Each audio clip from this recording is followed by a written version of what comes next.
to creating a change in themselves individually, as well as commit to raising a wholesome 21st century child. And as we do this collectively, we are building the kind of society that we want to see. Our mission with the Parent Summit Africa is to create a platform that equips parents with the skills, strategies, and resources for self-transformation and raising wholesome children. Our vision is to effect social and societal change through parenting education, especially to change the narrative of Africa and the African child.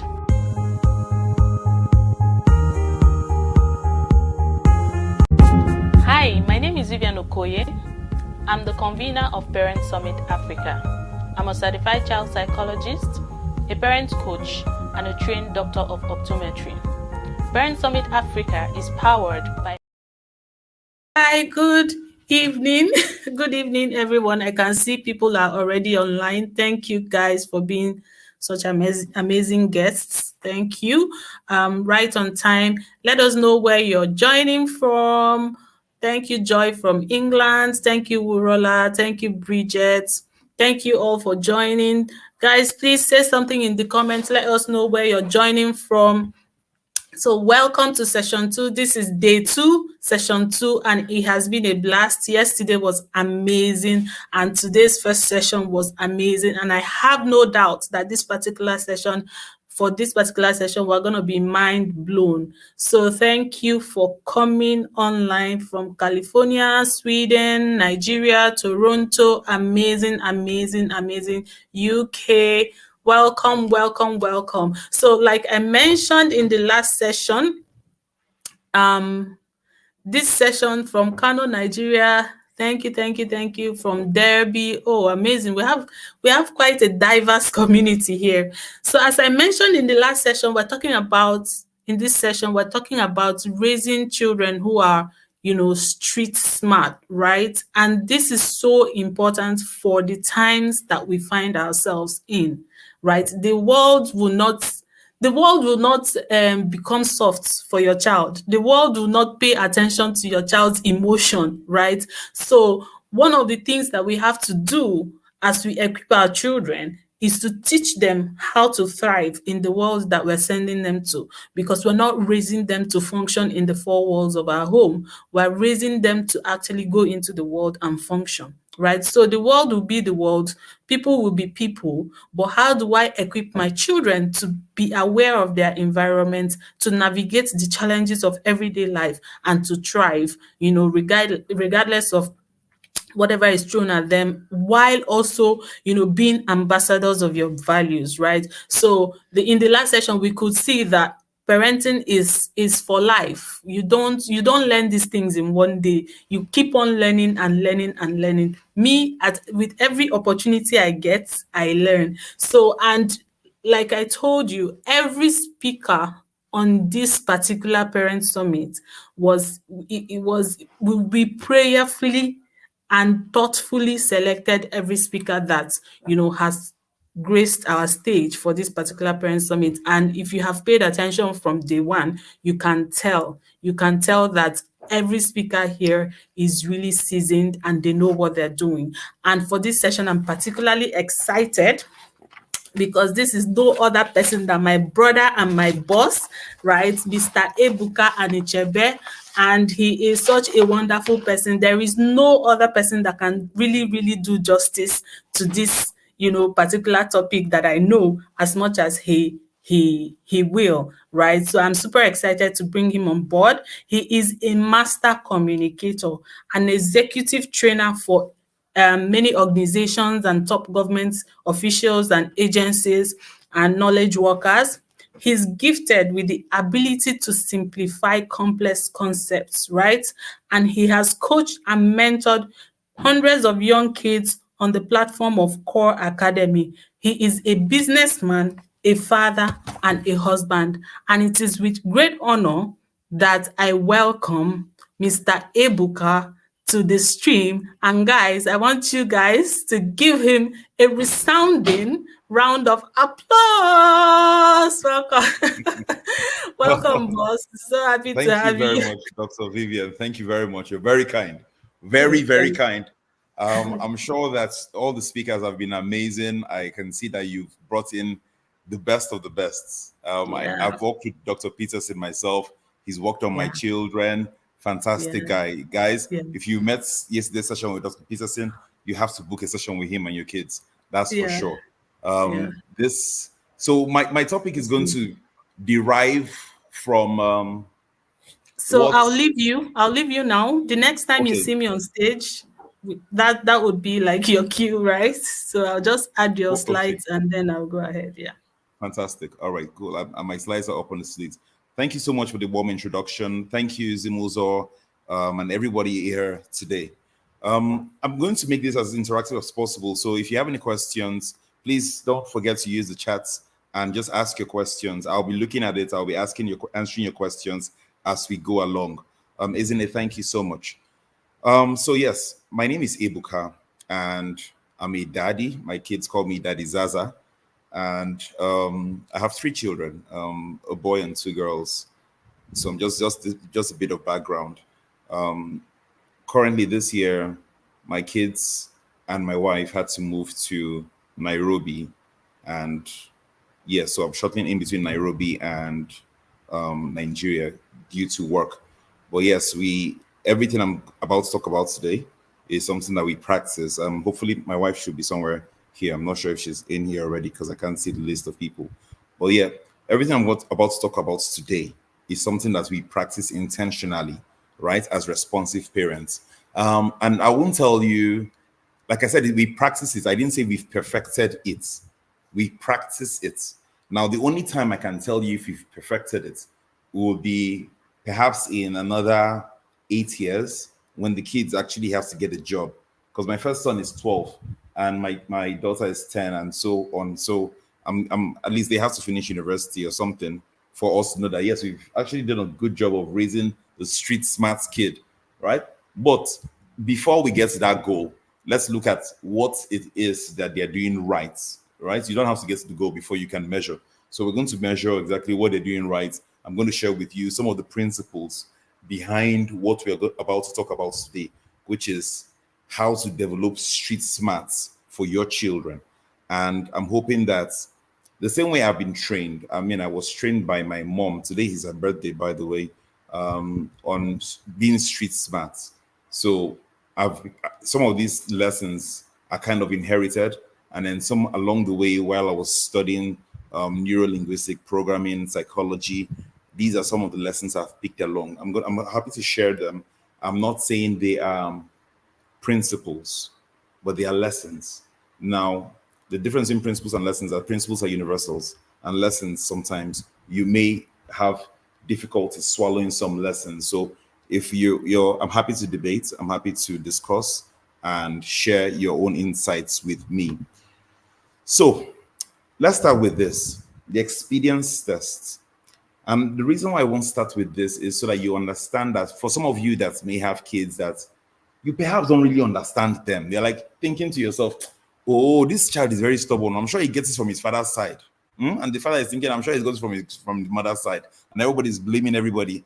You need to understand that there are no good or bad children per se. There are no good or bad children. Thank you for the love to my mom. There are no good or bad children. What you have mostly is just human beings who are experienced by nature.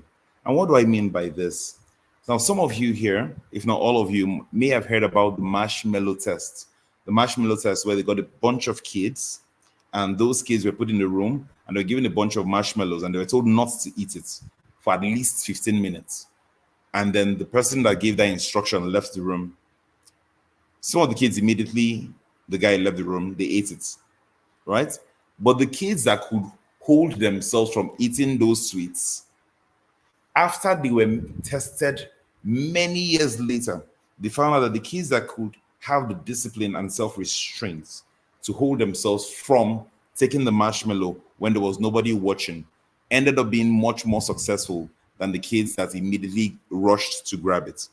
And so that's The kids that rush to grab it, will you say they are good or bad? No, it's just that they're expedient. And being expedient means doing something to favor you, even though that thing may not necessarily be morally right.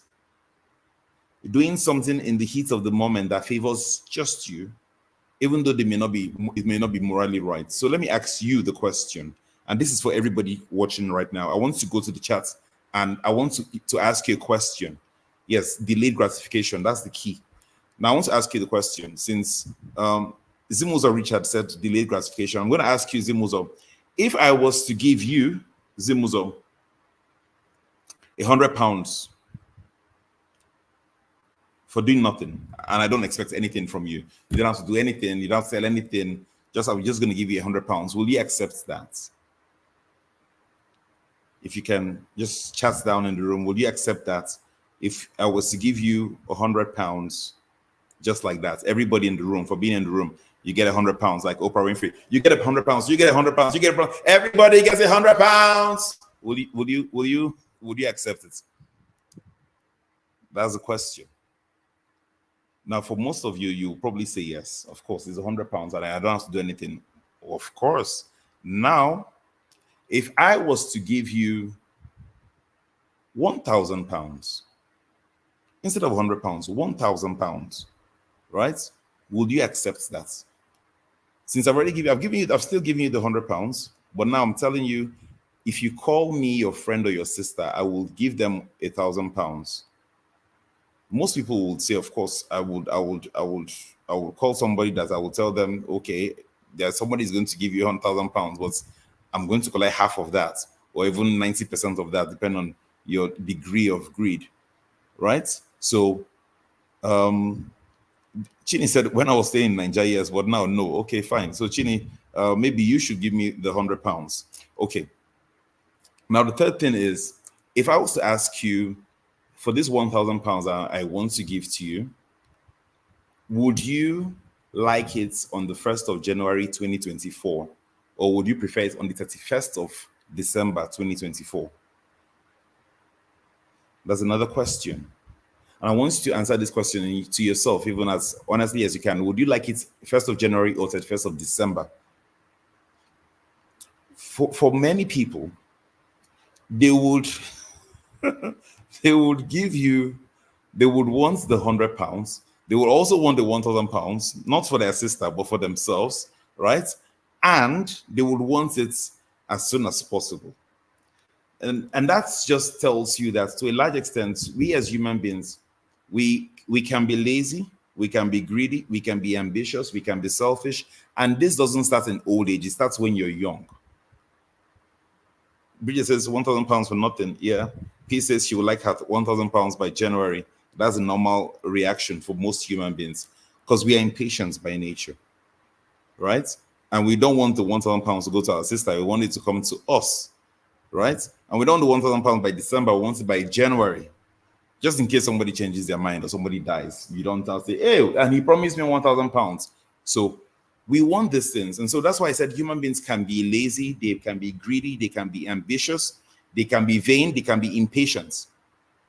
And this is all human beings, whether they are your children or they are full-blown adults like me and you. The question, therefore, is not if we are like this, it's what do we as parents, how do we guide them? Because this is just human nature. The question, therefore, is how do we as parents, how do we as responsive parents guide our children to ensure that they are not kept in this way and they can become higher value people? And by higher value, what I mean by that is you can go beyond just being lazy or greedy or selfish or vain or ambitious and seek a higher order. And those values are what will make us bind us together as a family. And so let's go into what are our needs as human beings. We've talked about some of the attributes that we have as human beings. Let's talk about what are our needs as human beings so that we can try to make sense of all of this. Do you know the guy on the screen now? If you look at the screen, you'll see a guy on the screen. Who knows this guy? What's his name? What's the guy's name? The guy on your screen right now. What is his name? Some people say this is their favorite character from the blockbuster movie Game of Thrones. And I like the guy. I think what is appealing to me about this particular character in the movie is his refusal to die. That's all. His refusal to die. He's a Lannister dwarf. Theodun, you're very correct. He refuses to die. He gets into trouble. He gets out of trouble. Somebody wants to kill him now. The next thing he says something, and soon he's out of trouble and he's working as an ally to the person that intended to kill him. Now, what I think he understands most and what gives him longevity in his life, despite being short and having a lack of sword skill, is his ability to be tactical. Yes, Chi, very tactical. That's what he's good at. And I think his tactical nature comes by understanding human nature. And he knows how to play the game. And I think if we do this, I'm going to just give you like a 5 minutes course on psychology so that based on for those of you that watched the show yesterday with Dr. Peterson, you can really get to start understanding your own children and try to read them and what their values may be. So the first thing is people have a need for certainty, right? And these are just 6 human needs. People have a need for certainty. They want to be sure about, and this is to an extent. Not everybody has the need for certainty. You will find that out in your kids. Some kids want to know exactly, Daddy, what are we going to take to school tomorrow for lunch? They want to know like today on Sunday, right? Some kids are not bothered. Anything that's in their lunchbox, as long as the lunch is a lunchbox, they take it, they go. They don't even bother to check. But some people want that certainty. I don't know if I'm making sense. Some kids are like that. My son can be bothered. My daughter wants to know. So they have a different need for certainty. I already know that down the line, it would make much more sense in the kind of career choices that they will take down the line, right? Some people want to know everything in advance. Some people are fine just flowing, going with the flow. It matters because if you start to understand the idiosyncrasies of your child, you will know exactly the kind of situations where they thrive and where they struggle. And if you know the difference, you'll be know exactly when to step in, right? Or when to allow them on their own to figure it out. The second human need is the need for variety. And people have a need for, and they say variety is the spice of life, but people have a need to, in a way, try out different things. And nobody else more than children. And that's why you can take your child from your house, which is could be the 5 bedroom or 7 bedroom mansion, and you take them to an apartment, and they will tell you, "Oh, Daddy, why don't we have an apartment? We should have an apartment. This other person has an apartment," and you're wondering, like, don't these kids know? No, it's just the difference is what makes them happy. I remember when I was a child, I used to be jealous of our neighbors because we lived in a very large compound and had high walls. And I used to be jealous of our neighbors that didn't have any fence at all, and they could. I was jealous of them because I was say, oh, these ones can easily just wake up and run out of the house into the road. But we have to talk to the security man, and the security man will use the intercom and all of these kind of protocols just to ride our bicycle outside. So did I know better? No, I didn't know better. But the varieties kind of stuck to me. Same thing happens with adults. We don't want the same thing every other day. Even in your marriage, even in your food choices, you want a bit of variety. You don't go to the same place every other day. Your kids too, they require that variety. So you as an adult, you as a responsive parent, you want to be able to find out, okay, fine, how am I providing this variety in my child's life? And you want to find ways to introduce that variety. It could be a change of clubs in their school. It could be sleepovers, having their friends come over for sleepover, or having them go to their friend's house for sleepover. It could be the choice of books or movies or games that they choose to play or that you buy for them. But definitely pay attention to variety because that is what will give them range in order to be street smart. The third thing is the need for significance. People want to feel like they're important. And so while I'm not a big fan of what schools these days do, where they tend to give every child an award for even attempting to do something, right? But you do want to make your child on your own. That's why we call this home training, right? Home training is not what the schools are doing, is what you do in your house. So you want your children to feel important by pointing out exactly what you see in them. And you say to one person, I like the way you're creative. I like the way you pay attention. I like the way you're kind to your sister. And by just even merely calling their attention to one attribute that they have, it makes them want to show more of that attribute. And so don't just look at your child doing something right and grunt and go on your way, right? Or say, oh, that's what you're supposed to be. No, what you want to do is when you catch your child doing something right, you want to reinforce them because that's how you motivate people, right? There are only three ways of motivating people. Either you reward them, you recognize them, or you reinforce them. Just these three ways. Every other thing is a variant of this. So we call this the three R's. Okay, you reward people. You catch a child doing something good, right? And you say, oh, for brushing your teeth at night without prompting, you're going to get something tomorrow. You're going to get chocolates with along with your snacks tomorrow. Okay, you can tell them, or you can point them out in front of everybody and say, I saw Junior doing his assignments when the rest of you are playing downstairs. And for that reason, I want us to give him a round of applause. And you just recognize him. And now Junior has to feel like he's a role model for the rest of the people. And that's a powerful mental image for him to have, being a role model. And now he, on his own, is self motivated to keep that image in your head. And lastly, of course, you can reinforce them. And reinforcement looks like this: you catch your child doing something right, you don't just grunt and pretend not to see. You go to them and you squeeze them on the shoulder, or you tap them and tell them, well done, I really like this. You keep doing this, you're going places, something of that nature. But positive reinforcement is definitely something that you want to give to your kids moving forward. And that is down to the three R's, your use of these three R's as the case may require. The fourth is the need for love and connection. And we can't stress this enough.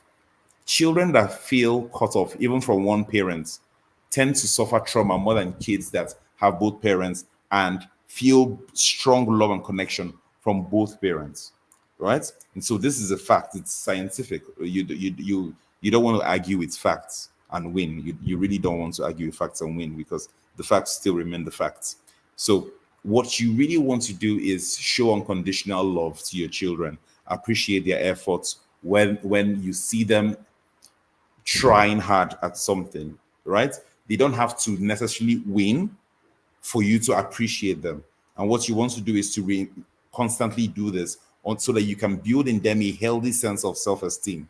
Because rarely would you see someone rise above their own level of self-esteem. And so it's quite crucial for you to understand how best to constantly show your children that love and connection, right? Because if you don't give it to them, we as human beings, we are wired to seek this out. And that's when people start looking for external validation in school, from friends, from neighbors, because if they're not getting it enough at home, then they will have to seek it out somewhere else outside. And so you want to be careful, whether you're mommy or your daddy, you want to be careful to be giving your children enough of this love and attention. And then the last two needs are much more spiritual needs, if you like. They're much more spiritual in nature. People have a need to grow. And as children, your kids want to grow in five ways.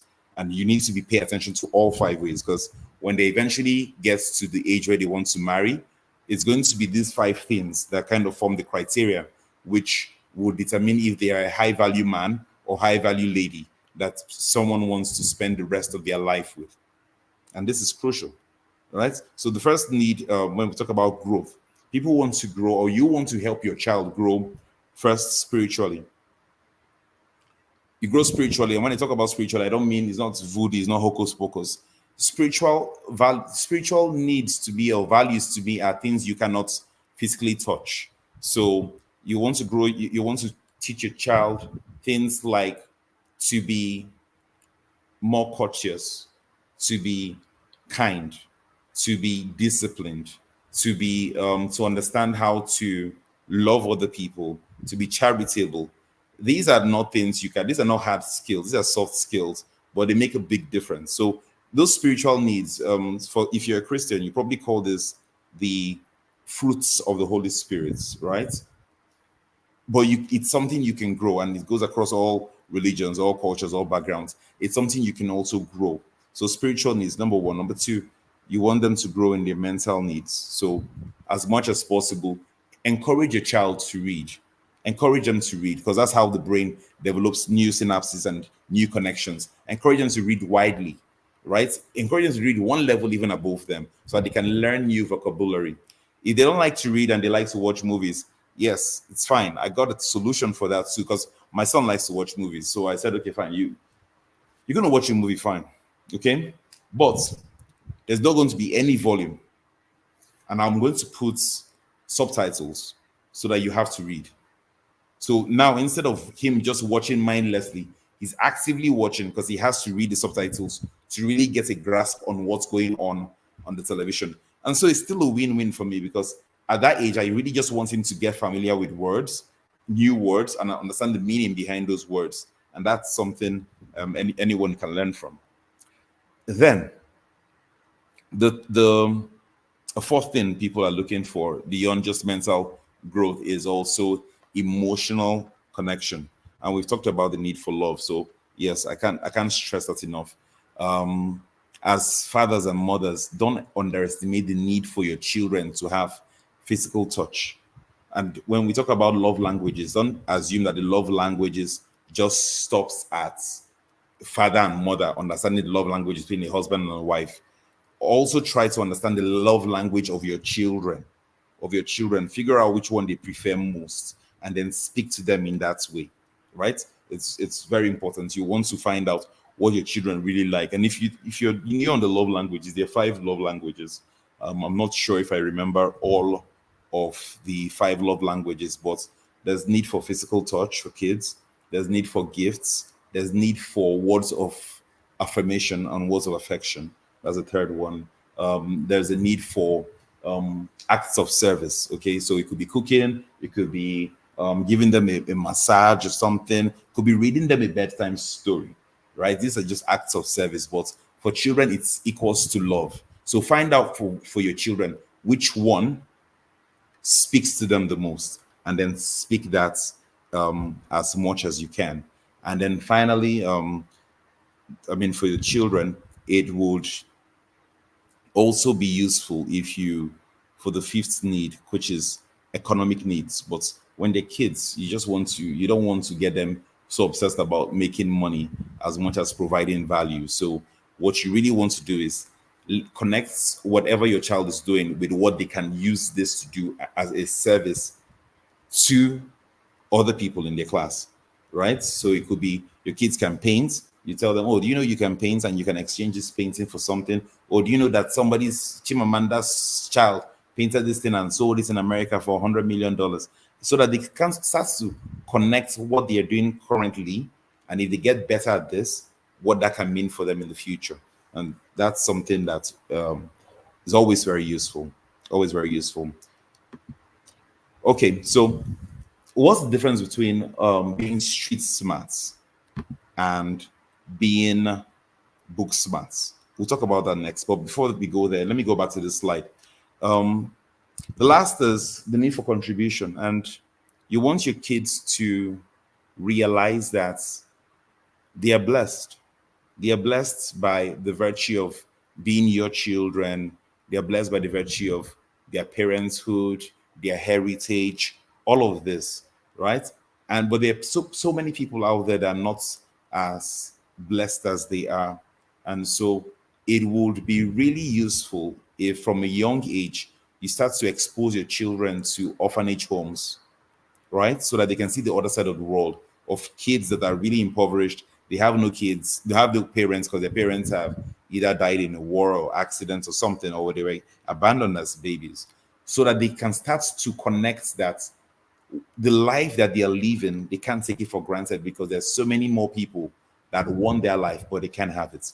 And that can put in them a sense of humility, right? To realize that they've been given gifted advantages that other people can only dream about. And it's very useful for them so that you can also remind them when they're being naughty that, hey, there are people out there that don't have food to eat. There are people out there that don't have water to have their bath. And here you are wasting away. It kind of just calls them, especially when they've seen it firsthand, close, up close and personal, and even made a friend, right, in an orphanage home, and they're thinking, okay, this is true. So you really want to get your kids, don't shield them away from the reality of life, but encourage them to, get exposed to that little by little. It stays with them a long time. All right. No, are we together? Am I speaking too fast? Am I speaking too fast? ON says yes.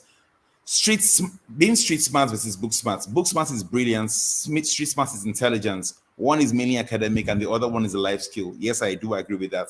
Being book smart is being academically successful, right? Getting first position in your class. That's fine, right? But being street smart is really about using intelligence to solve everyday real life issues, everyday real life problems.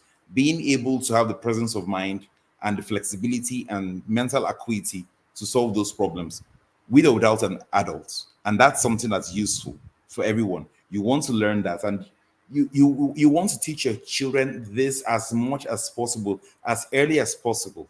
Okay.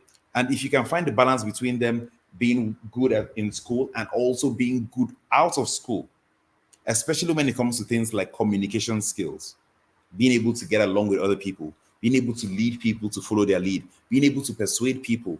My goodness, there's no telling, you're setting that child up for a lifetime of success, and you cannot beat that. And so you want to balance this. Don't just be obsessed with your child carrying first position in school and neglect the child being well-rounded to making friends in school, being well-rounded enough to being able to initiate games. So they're not just sitting down at home and say, Mommy, I'm bored. There's no lights. No, a well-rounded child shouldn't have time to be bored, right? If things aren't going according to plan, they will improvise. They will improvise. They will lead other people, right? Lead other children their age and say, hey, let us do this. Let's do this. And they're able to rally the troops. That is street smart child. And that's really what you want from your child. So I'm going to talk about ways in which, strategies in which you can use to do this. The first thing is, guys, the first thing is us as parents. Sometimes as parents, we don't always practice what we preach. We're on the road trip, and instead of enjoying the scenery, what are we doing? We're pressing our phone. We're pressing our phone, and then of course your kids are going to see you in the front seat pressing your phone, right, and ignoring your husband who's usually driving. And you're pressing your phone. What do? They bring out their iPad, they play a game, and they start pressing their own phone. And so now everybody's pressing their phone, and only daddy is driving down the road and enjoying the scenery. Keep away the phones. If you're on the road trip, if you're out there in a national park, please ensure that your kids do not have any tablets, do not have anything. So you can make this as a game. I don't want you to be an authoritarian. No, but responsive parenting means you must be authoritative, not an authoritarian, but authoritative. An authoritarian tells you what to do without telling you why you're doing it. An authoritative parent that is responsive tells you what to do, but also tells you why it's important to do this. So you tell your child, look, put away the phone, otherwise you're going to miss seeing the ostrich. Otherwise, you're going to miss seeing the beautiful mountains of Jos. Otherwise, you're going to miss. You tell them the why. You remind them on the why, and if the why is strong enough, they will usually just cooperate with you. But if you just tell them do this without giving them a why, then for your children that are rebels, and this is just, we're going to talk about this later on in this program. Talk about different types of how people respond to expectations, both internal and external. But you really want to get your kids to always be observant about the environment. So what I do for my kids, so that we make it fun. When I'm driving them to school, I'll tell them, just as we're driving, I'll tell them, I want you to count how many. This was when they were really young. Count how many cars are red. Count how many cars are blue. Count how many cars are yellow. Count how many cars are green. And that keeps them engaged, constantly looking out and accounting. Now they're a bit older, so I ask them the meaning of words on billboards. So I ask them, I just be driving, we see lots of billboards. What's the meaning of that? Spell this thing. And I'm constantly asking them to spell this and spell that and spell this. So that way they're constantly looking and scanning their environment, and they're building what psychologists call their sensory acuity, right? Their ability to pick up things from around them, because that's the first key if you really want to become street smart, is having very keen awareness of everything happening around you. And so you can't do that while you're playing a game on your phone. You have to put your head up sometime, stick it outside and look. So that's the first thing. Encourage that kind of awareness and observation. Another thing is, you as a parent, it would be useful if you can understand your own child's tendencies. So I'm going to just share with you really quickly 4 tendencies. We don't have too much time to delve into this, but there are 4 tendencies. And maybe what the best thing for you to do is to understand this for yourself. And then hopefully later on, you can understand it for your children. So human beings tend to have 2 ways of dealing with expectations. Okay. Now you have 2 kinds of expectations. We have internal and external expectation. An external expectation is what a parent wants a child to do. You want your child to wake up early and make his bed. You want your child to wake up early and brush their teeth. You want them to brush their teeth before going to bed at night. You want them to say their prayers when they wake up in the morning. These are external expectations. But the child himself or herself also has their own expectations, right? They have expectations for themselves. And so it could be the expectations that they should do the assignments every day. One of my children actually has the expectation. She likes to do her assignments. I don't even have to get involved with her.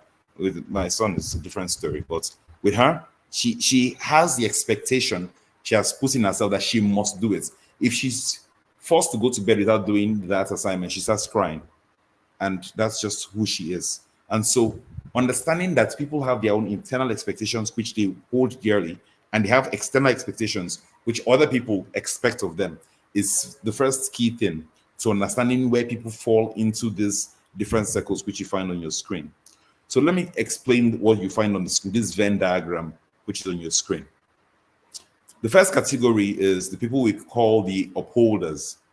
Now, the upholders are the people that, if you as a parent, you have a child who is an upholder, you come and tell them, well, we have curfew. The curfew is 6 o'clock in this house. If you're not back in the house by 6 o'clock, you're ready for punishment. You're going to go out of timeout, right? There's going to be, consequences and repercussions for you not coming by 6 o'clock. An upholder will tell you, okay, daddy, and that's it. By 5:55, they're home. By 5:55, in fact, by 6:05, if their brother is not home, they pick up the phone and call you, Daddy, I don't know where Junior is. But me, I'm at home, and this Ada is at home as well. I don't know where Junior is, right? And that's the upholder. As long as you make the rules clear, give them a schedule to follow, they'll follow through. Now, they look like the, wonderful babies, wonderful children. But trust me, with their brothers, with their siblings, they're not exactly so wonderful because they don't know when to bend the rules. They don't know when to change. They can be seen as being inflexible or goody two shoes. Goody two shoes. So people will mock them. So you have to find a way to protect your upholders in your house. Otherwise, they can get bullied if they have elder siblings. The second category of people are the people we call the obligers. Now, the obligers are able to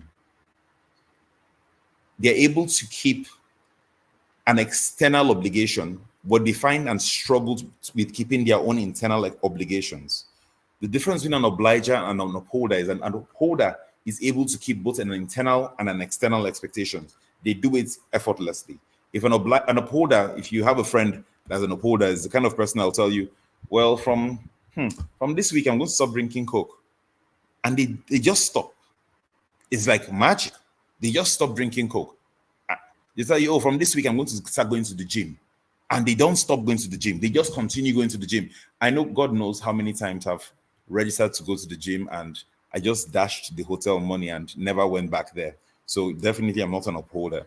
But an upholder knows how to do this somehow miraculously. And so it's your children, that child that can do this, that's where they fall into. And you want to give them the kind of, when something is too important to fail, when you want something to go according to plan, give it an upholder. They will most likely follow through. But with the obliger, they want to please other people. That's the difference. They are much more comfortable living up to an external expectation as opposed to an internal one. And so you want to protect your child who you discover may be an obliger. And it doesn't matter, it could be male or female, right? The person who always wants to please other people, wants to get along, to go along with people, right? How do you interact with them? Ensure that people don't use them, because these are natural givers. That's how God created them. They are natural givers. And there are people that are natural takers. And if they meet your child and your child is a natural giver, the takers don't know when to stop. They'll keep taking, taking, taking. So you need to protect the obligers so that they are not taken advantage of. They're not used indiscriminately.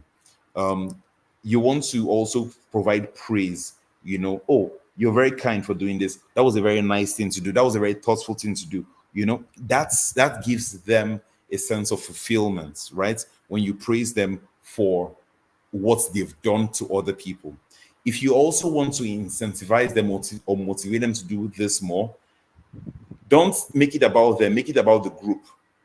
Tell them, oh, because of you, we are able to, your sibling has been able to do this or that. Because of what you did here, this is the effect. And you show them how they can always be at cause and cause that the positive effect to happen. That's the obliger. If you have a child like that, protect them from being used, right? And also teach them how to push back respectfully, how to also be assertive so that people don't just trump over them. The third categorization of people are the people we identify as being rebels. Now, some of your kids may be rebels, and the rebel is the direct opposite of what an upholder is.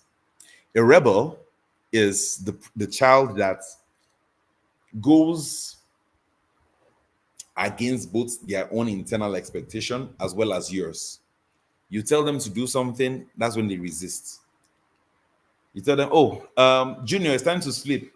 Daddy, you won't you sleep? You don't even know where to start. I know. I mean, Daddy, you want you sleep? You that you and you have to always be justifying and going back and forth with the rebels, right? It seems like they enjoy just challenging your authority. Now, there's a way you can get along with rebels. We call this the ICC, ICC, not International Criminal Courts, not International Conference Center. The ICC here is, you tell them, give them the information. Junior, I want you to do your assignments. Okay, that could be the information. The next thing is you tell them the consequences. If you do not do your assignment by the time I come back to work, I'm going to seize your PlayStation. So then the last C is the choice. So it's up to you. Do your assignment before I come back. If you don't do that, I seize your PlayStation. So it's up to you. Now, because Junior is not a moron, because Junior is not mad, Junior will do what is in his own best interests. But if you tell him, Junior, better do your assignment before I come home, and you don't tell him any consequences, right? He probably just won't do it. And when you come back home, he will start to pretend to be doing it, right? Because you haven't given him that threat. Another thing I want to point out is, if your child is a rebel and you follow this ICC and you give him the consequences of not carrying out a particular task, and he dares to flout that, and you don't carry out your consequences, then your words mean nothing. You've lost the battle, right? The next time you come and do that ICC, it probably won't work because you failed.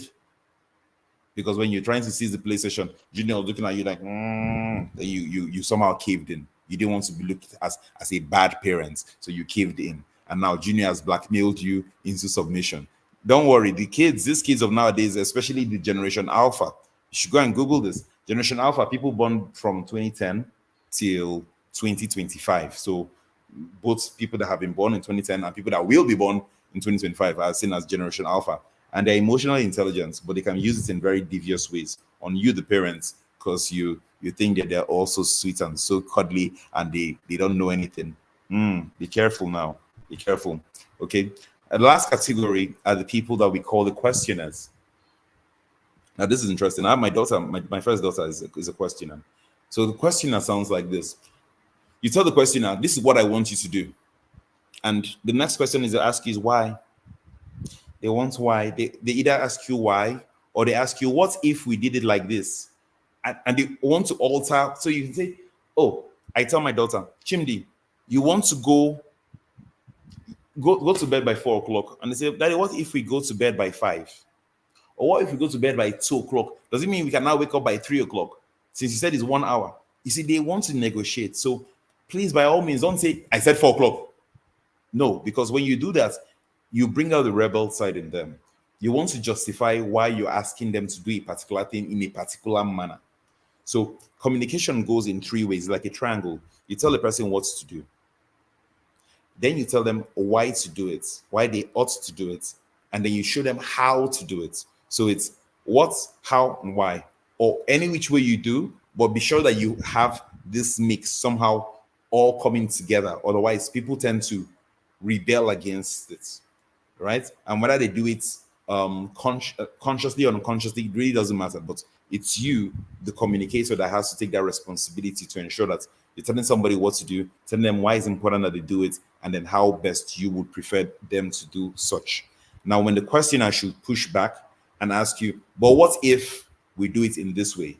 Or, but what if somebody else does this? You don't want to say, well, because I said so, because that will only trigger them to, instead of them becoming upholders, they switch and revert back into becoming rebellious. And that's something you don't want for yourself.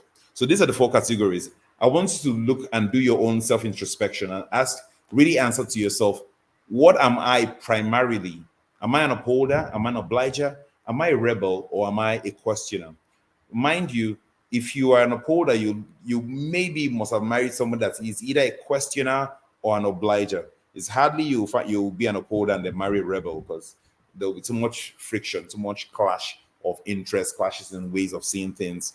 But people, you want to be able to understand yourself, and perhaps also understand your spouse, and then hopefully that way you can cascade downwards and start understanding your children a bit better.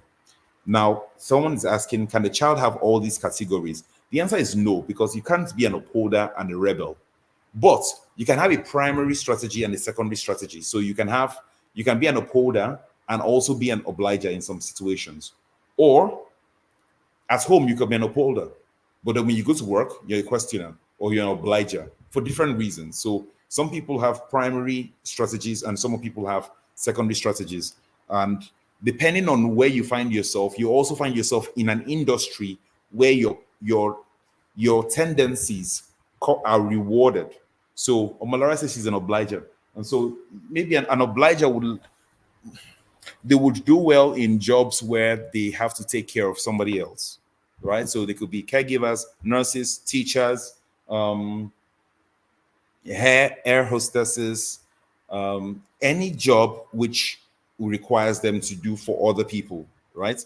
You'll see obligers, they will thrive there because they do it effortlessly. Chini says, I'm an upholder, my husband is a questioner.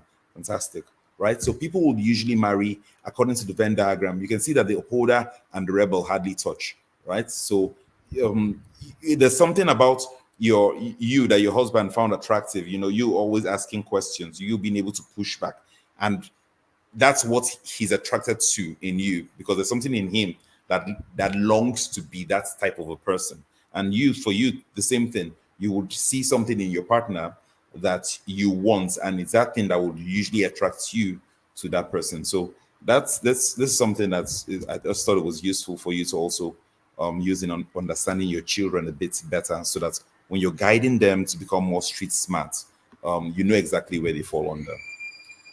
Now, it's important that while we're talking about this, you realize why I'm spending time to build this foundation is because I want you to increase your ability to see the world through the eyes of your children, not through your own eyes as a parent, but through the eyes of your children. I want you to be able to see their world, right? And so, obviously, you already know yourself. You know what you think about the situation. It could be bullying at school. It could be your child not liking the new school he's in, not liking his classmates, not getting along with new friends, anything. But for you, all you see is a child that is not making efforts to make more friends, right? But what if you could see the other person's reality, right? And see how it will feel like, how it will sound like if you were taken to a new school and you didn't have any friends. What would that feel like to you? It's important for us as parents to sometimes put ourselves in a perceptual position of our children, so that we're able to communicate to them in a way and manner that shows that we understand, shows that we can connect to their pain or frustration or struggle. And then, if to the extent to which you can do this, see the world through yourself, see the world through the eyes of the other person. It's also important that you understand how together we as a people, as a unit, can forge ahead in something. Now, why am I talking about this? When sometimes it comes to disciplining your child, when it comes to that, sometimes we don't know how best to proceed. But I will tell you the best way to proceed is ask yourself, should I or should I not do this? And if I do this, what will be the effect on us, the relationship? And if I don't do this, what will be the effect on this relationship? Not just now, but also in the future. And by you being able to do this future pacing, it will let you know exactly the extent to which your discipline should go. But beyond that, you're also able to even explain to the child the reason why he or she has to be disciplined in this degree of severity, right? And they would usually understand, right? So that after that has been done, you can go back to being loving parents and child, right? Because it's been clear that I'm angry with your actions, but not you yourself. I am disappointed at your actions, at the behavior, but I accept and receive you as a person, as an individual. And that way they're never rejected. And that's something that's important. And then finally, I think it's important for you to have a role model of who your ideal parent is. And it doesn't have to be your own parents, it doesn't have to be your grandfather. It could be a book you've read, right? A good book you've read. It could be somebody you admire, right? Or how they've raised their children. So that in when you put yourself in the perceptual position of an observer, that observer should be this person that is an avatar of what a good parent is. So that when your child should ask you a particular tough question or misbehave or do something, you ask yourself, what will so and so person do? For Christians, they will ask, what would Jesus do? What would Jesus do? And so that's something that's if you really think about it and you do what Jesus will do, you usually come out right. You usually come out all right, right? But the same thing, you don't have to use Jesus. You can substitute Jesus for whatever or whoever else you think is a role model, and you can put yourself in that situation so that this way your own personal emotions are not tangled up in a knot and you're not sure how best to proceed. But if you can ask yourself, what would whoever do, Oprah Winfrey do, or would this person do? Whoever is your role model for good parenting, what would that person do? And you do exactly that. You tend to get the same results because success has or leaves footprints, right? Quick question. ON says, I am an upholder slash questioner, and my son is a questioner slash obliger. Does this work? Well, it works. It works. Everything works. There's no good or bad combination per se. It's just you understanding this. So now you know your son is a questioner. So when he asks questions, you don't think he's being rebellious. You don't assume that he's questioning your authority or undermining your authority or being insubordinate. None of that. You simply just answer the questions, because when you answer that question, then he will absorb the answer. And then that expectation becomes an internal expectation because now he's accepted it. And that's something to look out for. Then, for if he has obliger tendencies, that's fine as well. It means he's going to be kind-hearted, but just let him know that he shouldn't let himself to be used or just run over by other people. He should know when to say no. A lot of people don't understand this. So let me just give this story. And this story is quoted from the Bible, because today is a Sunday, so might as well just chip in a little bit of preaching, okay? Um, so Jesus said the story of a man had two children. And one day, he came to the first son's door, and he knocked on the door and says, Junior, go and clear my vineyard. And what does Junior say? Junior says that I can't. No. I don't know. Maybe Junior had hangover. I wasn't there, but anyway, he says he can't. So the man goes to his second son and he knocks on the door. Please, I need you to clear my vineyard. And that son says, oh, Daddy, don't worry. Consider it done. So the man goes on his merry way. Then he comes back in the evening and he finds that the vineyard has been cleared. And he goes to tell the second son, thank you. And the second son says, no, it's not me. I didn't clear the vineyard. I couldn't do it because I had to go and help mommy in the market. And I also promised my junior sister that I want to help her to catch bushmeats in the, and so I couldn't really do it. Daddy, I'm sorry. And so the man is puzzled. Who could have done this? So he goes back to his first son. And he says, was it you that cleared the vineyard? He said, of course. Was it, who else would it be? Is it Ghost? Of course I cleared it. And so the question to you is, amongst these two children, which one is the upholder? Who is the rebel? Who is the obliger? And who is the questioner amongst these two sons? I want to see your answers on the screen. I want to see your answers on the screen. If you heard the story, I want to see your answers on the screen. Let me see your chats. All right, so that I will understand that you clearly understand this Venn diagram that I have so painfully taken time to design. Bridget says, I see patience is a parent's identity to parent successfully. Yes, that's right, to a large extent. I want to get your answers to this question I just posed. My, time just seems to fly. It's already 56 minutes. My goodness. I hope I've not been boring you too much. Have I? Please answer the question. The first is an obliger. Second son is an obliger. First son is a rebel / upholder. Okay. I think the person that got the answer is OON. OON is bang on the money. The second son is an obliger, but the first son is a rebel. You see, the thing about rebels is not that they are just rebellious for nothing. They usually like to do things at their own time. So the father coming early in the morning to tell the son to do something, son wasn't really having it because maybe, whatever reason. But eventually he still went ahead to do it at his own time. But the second son said yes, but couldn't do it. Not because he didn't want to, but because most times an obliger may say yes, but they've stretched themselves too thin because they've said yes to 10 other people. And so you must understand the difference between two personalities, right?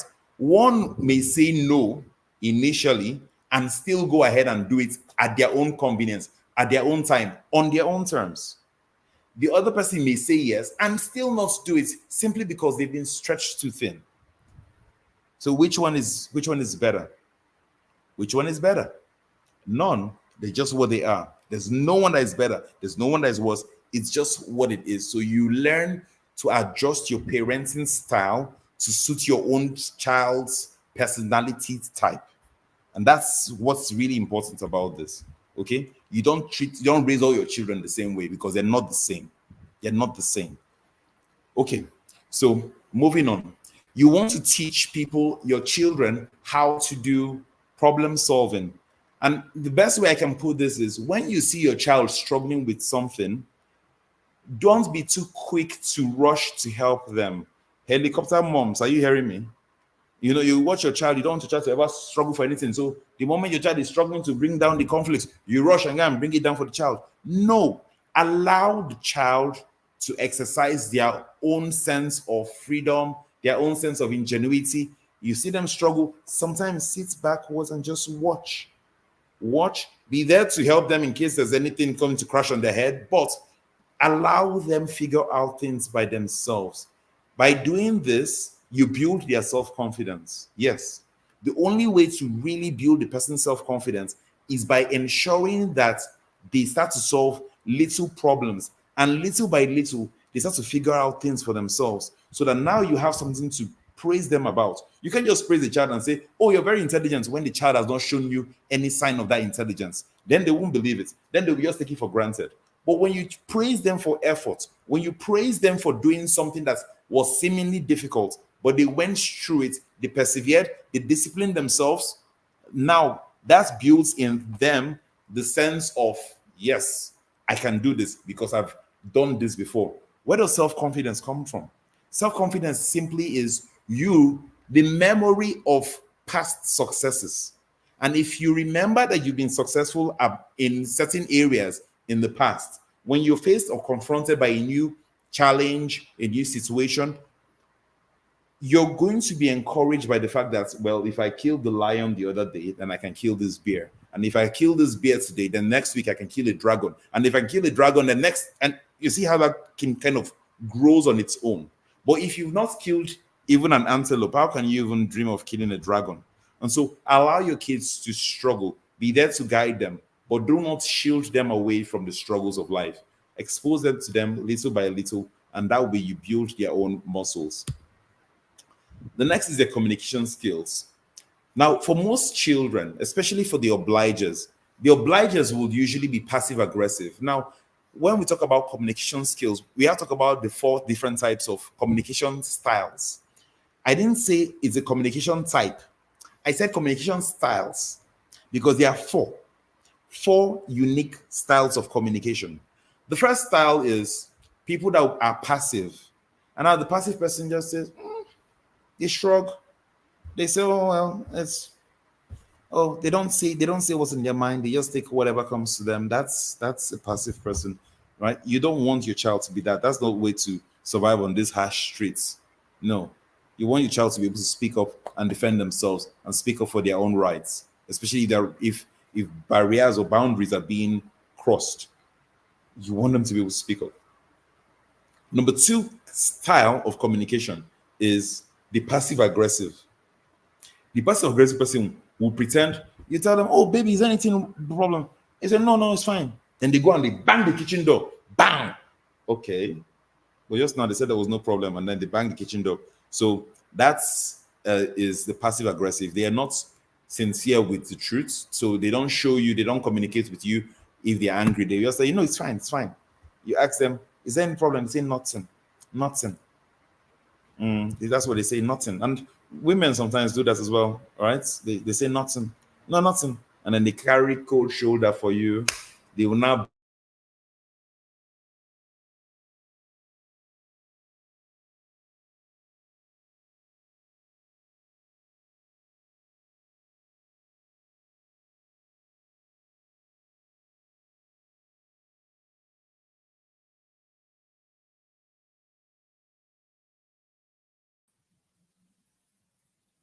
Hi guys, I think there's a network challenge with Mr. Issue. Ebuka. Guess what? Okay, They're gonna also all right, it's back.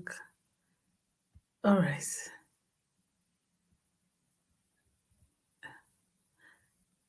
is he back?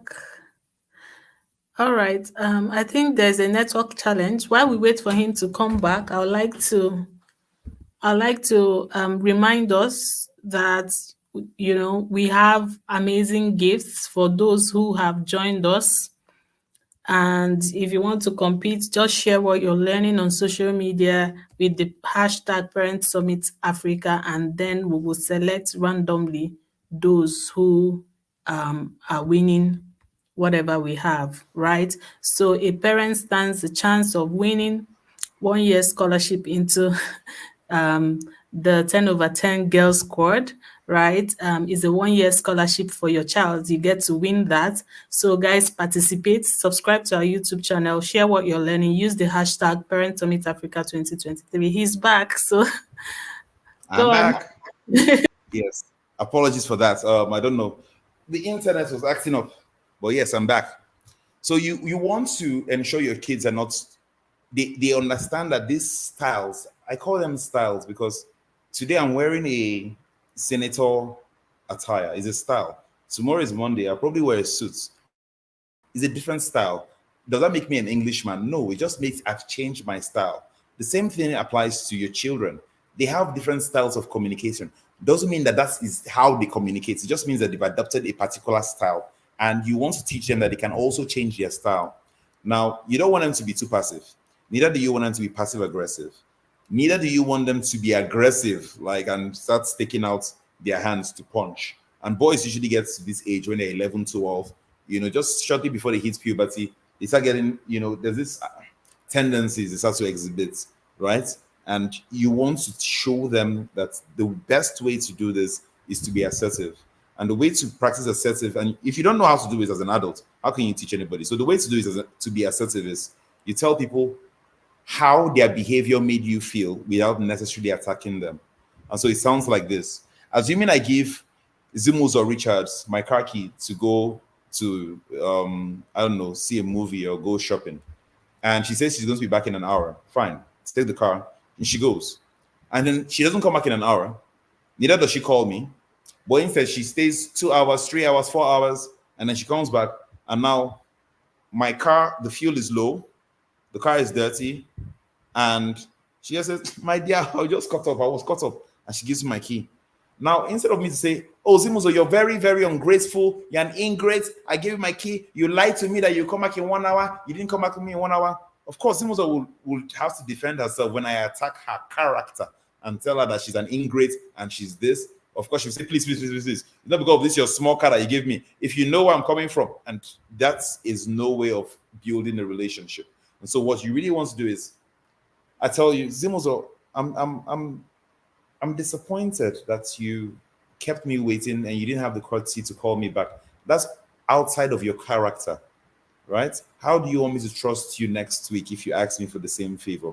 And now Zimuzo, you see, I've given her the window. I've told her that it's the behavior I'm disappointed with and not her itself. So she can say, oh, Ebuka, I'm sorry. This happened, that happened. I went to see my husband's mother's girlfriend.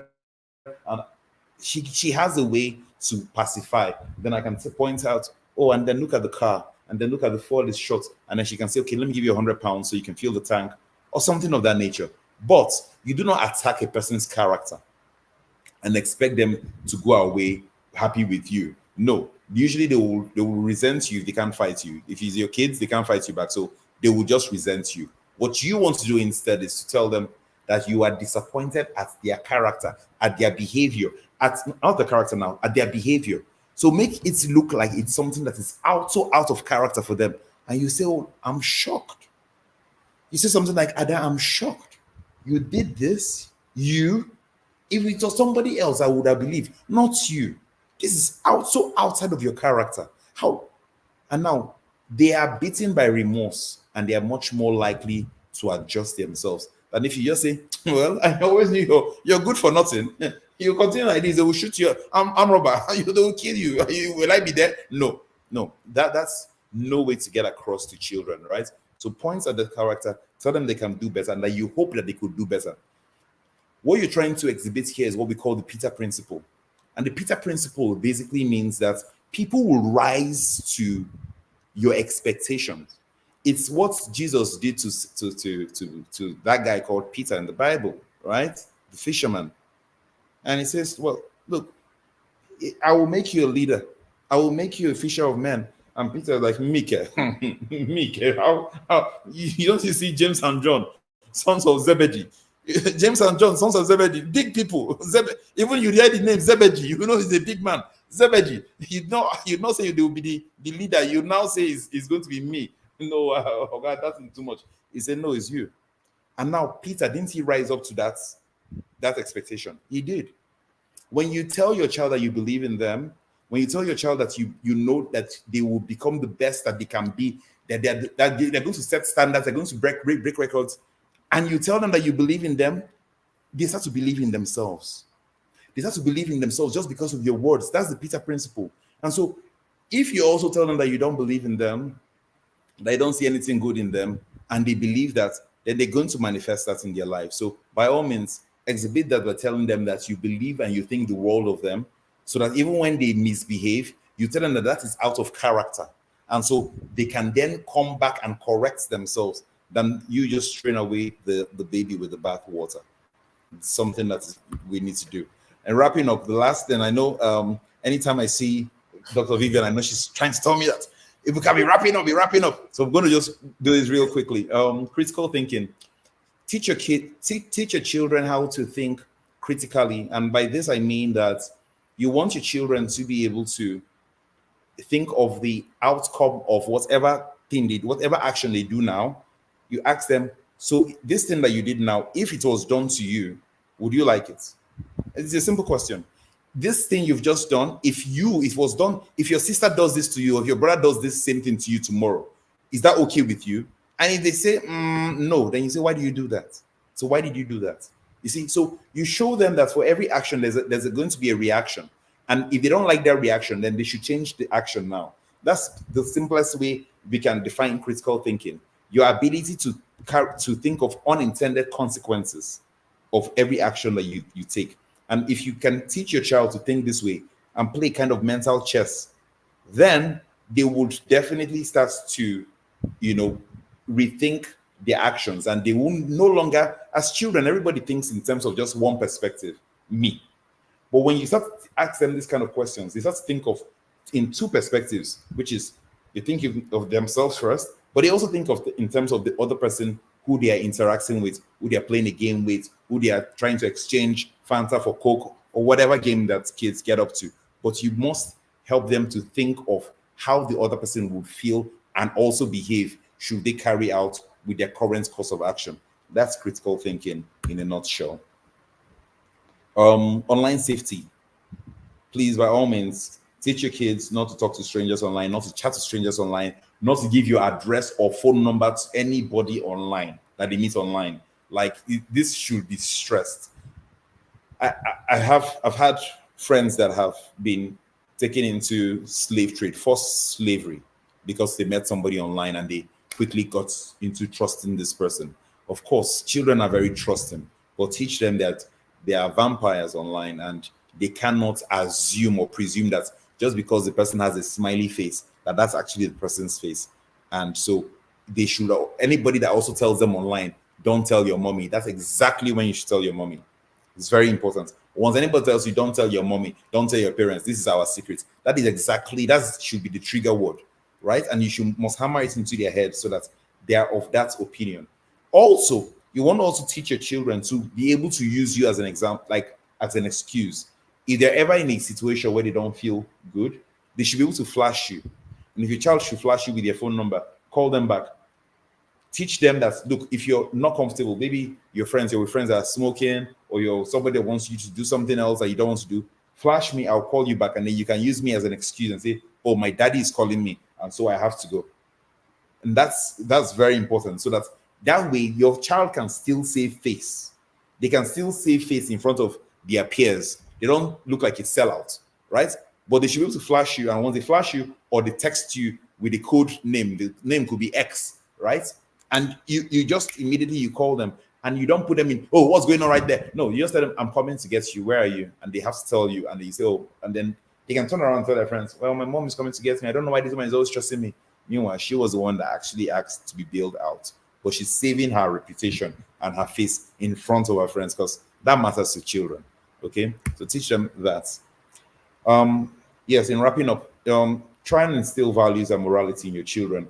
Even if you don't like to go to church, like some of us, by all means, teach your children to go there, because in those early stages, it's important, whether you don't believe, whether you have grievances with Catholic Church or you don't like Pentecostal Church, it doesn't matter. What matters is if you can instill the right values and morality in your children as a basic point, starting point, then every other thing can be added upon that. Because no matter how brilliant you are book wise, if people don't seem to sense that you can get along with people well, you have good communication skills, you have the right values of honesty, of hard work, of diligence, of discipline, then they're not going to mess around with you for too long, right? They don't want to be your friends. They're not going to bring the opportunities to you. But as long as you can find ways, and it doesn't matter which way you choose, whether it's going to church, whether it's reading their Bible every morning, please. But if you're going to read the Bible every morning, it should be a time to connect and not a time to preach. Resist the urge to preach. Just connect. You read the Bible as the father or the mother, and you ask, what did you learn from that? What did you learn from this? What did you learn from that? And everybody kind of just pitches in, and that way everybody connects over that. It's very important, especially if you're in the kind of marriage where not everybody can get to sit down at the dinner table and connect. You must find one of these occasions where you can actually connect with the entire family to be sure that we're all on the same page. In wrapping up, you want to build a sense of confidence in your children by ensuring that constantly you're telling them Number one, they could use affirmations. Affirmations work brilliantly for children. Affirmations: I'm beautiful, I'm smart, I'm intelligent, I'm a child of God. Right? Let them put it on their mirror, let them put it on the bed, let them keep saying this so that this becomes their internal self-talk. And as long as they believe this, and this forms the pillars of their core belief: I'm intelligent, I'm brilliant, I'm smart, my darling, there's no telling how far your children will go. Right? Try and balance between your need to monitor your children like a monitoring spirit at all times, right?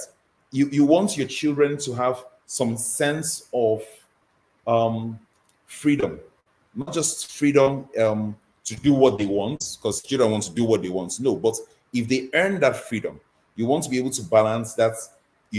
That's constantly looking over their shoulder. You want to show them that you believe in them, that they can take care of themselves, and put them in the position of leadership. Something I learned in Big Brother, and we started practicing it in my family recently, was the ability to use call people head of house. And so I would, every week somebody has to be a new head of house, and they'll play a game or do something, and then they'll earn that right to be head of house, and they will tell the other people what to do and ensure that they're actually doing it, and they get rewarded at the end of the week with ice cream or sweets or whatever, pizza, whatever they choose as their reward for being a good head of house, ensuring the house is clean, plates are washed after usage, people brush their teeth before they go to bed. All of these things, that's a responsibility. You start to show them leadership, right? And soon they would rise to become these kind of street savvy children that you can be proud of, and they can definitely make the world a better place.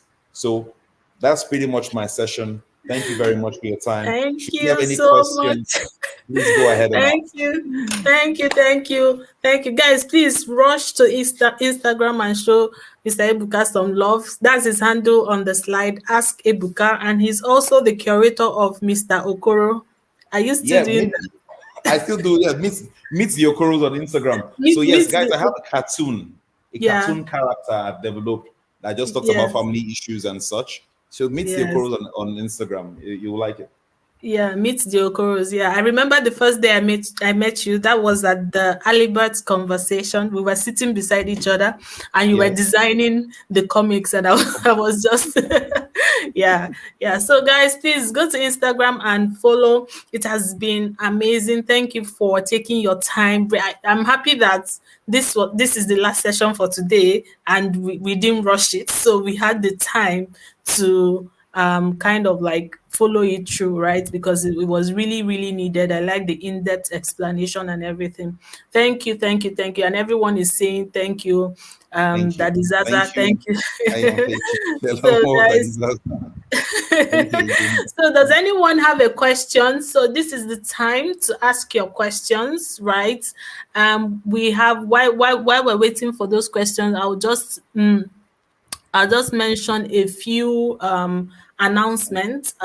Number one is that we're planning with Mr. Peterson, right, to have, because a lot of people said his session was rushed. So for some of you who want to profile your children, we're trying to do a group session where we have more intimate session for an extended period, where we will go through that, personality profiling, which is really, really important, because that's the foundation of anything. If you want to guide your child, if you want to do anything for your child, if you actually want to empower your child, then you need to understand that child, their interests, the kind of careers that suit their personality, how to parent them, how to show up for them.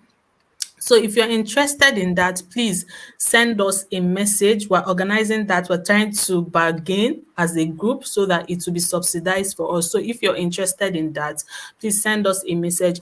If you're not subscribed to our YouTube channel, kindly subscribe. If you're not following us on our social media handle, please go ahead and follow us on our social media handle. And like I mentioned earlier, we have amazing gifts, but we're also paying attention to those who are following the conference and those who are sharing. So if you're sharing on your social media handle, your status, your stories, please tag me, and then use the hashtag Parent Summit Africa 2023, so we can see what you're sharing, and we'll be able to randomly select a winner for all the amazing gifts. We have a 1-year scholarship into the boot camp for girls on body safety. We have another 3 month scholarship into a training by Tech Online Academy, where your children can learn how to use Canva, use AI to write their stories, design their own ebooks, and all of that. So please participate. Some parents will also win a copy of my book, The Confident Kids Devotional, and all of that. So thank you everyone for joining. I think I have it. How can you achieve this when you and your spouse are not on the same page with all you have said? So I think that's a question now before we round off. Well, if you and your spouse are on the same page, and you must have that discussion, right? And I wish there was more context around which part of the page they are going to be on, right? But definitely, because people have different ways in which they grew up, definitely some people would be on a different page when it comes to how children should be raised. Some people don't believe in disciplining their children, right? Let children just grow up the way they will grow. Some people believe in disciplining the children, but then even the way of disciplining differs again amongst parents. But it's something that you must have that conversation, and eventually maybe there has to be compromises on both parts, so that at the end of the day each person doesn't feel like, well, it's your child. Anything you want to do, do. And then they act like, naughty children, and they're not interested. And do is their children. Anything that they become, no. Let them, ask them. They could try out something and see what the outcome of that thing that they did is, even the following day, because children won't be afraid to give you feedback. You do something about your parents, you can get immediate feedback even in your parenting strategy. If you ask the child, like, okay, I did XYZ to you yesterday because of what you did. What do you feel about that? And if you're sincere enough and you have a healthy relationship with your children, then they can be sincere and say, well, I felt bad, or I felt good, or I understood exactly why you had to punish me in this way. But there has to be that open way of communication. So while it may not be the best, it's something that definitely maybe a third party should have come to intervene if you both are having to go at loggerheads every time it comes to raising your children in a certain way. You may need third party intervention to kind of come to terms. Yeah. Yeah. All right. Yeah, that third party intervention, I think that personally I've had to do that for a lot of families, right? Where, sometimes there are also foundational issues in relationships where maybe a man has grown accustomed to the wife nagging, or maybe the wife doesn't know how to present their points with facts to the man. So that's where a third party comes in, where it's a neutral person to say, okay, see what your wife is trying to say and see the importance of this thing. Present the facts and the figures, especially because it's a woman asking. Now, when it has to do with men, you have to present that they're very logical. So you have to like prove your point and show them why you really want them to do that. But most women are kind of like aggressive and emotional about it. And when you do that, you just meet defense, and is a conflict of interest. Yeah. Thank you. Thank you so much. So guys, that would be it. If we don't have any question for today, that would be it, and we'll call it a wrap for this week. Our next session will be on Saturday next week, so we have 1 week to catch up with the replays. Please, if you have missed any session, none of the sessions should be missed, right? If you missed the sessions yesterday or missed anyone today, please catch up. You have a full week to catch up, and next week, you don't even want to miss next week. Next week, we're having How to Raise Emotionally Intelligent Children by Ade Jones. Ade Jones is very fantastic. We're having Irene Bangwell, The Sex Conversations You Should Be Having with Your Children. Irene is a fantastic resource. We're having myself, we're having Obiageli Hakim, and we're having, who other person are we having? I forgot. So I'm sorry about that, but I'll send the timetable. Plenty. It's plenty. It's plenty. So we have the timetable. If you registered, the timetable will be sent to you before that time. The access links will be sent to you. And if you're on the group, we have conversations. You can share what you have learned. You can share your insights. And let me remind you, to win any of our gifts, you have to be in the group, you have to be subscribed to our channel, and you have to be following us on social media. So thank you so much for joining, and we'll give a shout out to Safe Hands School, who is like our official sponsor for this program. They've been amazing. Safe Hands School is the school run by the House on the Rock Church, Abuja. And trust me, this is not just because they're sponsoring this event. They're really, really an amazing school, and I can stake my integrity on that. Yeah, so if you're in Abuja and you're looking for a school for your children, please check them out. They have amazing programs, for children and all of that. Please check them out, and find out more about them, and enroll your children if that works for you. So thank you,